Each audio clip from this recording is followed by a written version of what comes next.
ఈరోజు మనం అమ్మవారిని కాళిక రూపంలో దర్శనం చేసుకుంటాం. కాళిక అంటే నల్లని దేహంతో ఎర్రని నాలుక చాసి ఉగ్ర రూపం చూపులతో రాక్షసుల గుండెలు కార్చిచ్చురేపుతుంది. రాక్షసులందరూ కాళిక పేరు చెప్తే అడిగిపోతారు.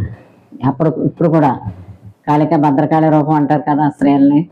అలాగే రామకృష్ణ గురువులు ఆ తల్లిని సేవించి దర్శనం పొందారని అంటారు. అలాగే వివేకానందులు కూడా భావం ఉంటే తప్పక తల్లి ఆ ప్రాప్తి ఇస్తుంది.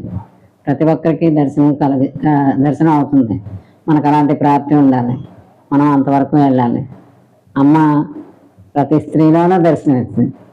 ఇంకా వేరే దర్శనం అక్కర్లేదు. మన దృష్టిలోను, మన వాక్కులోను, మన దృక్పథంలోను స్త్రీలని అమ్మగా కొలిస్తే తప్ప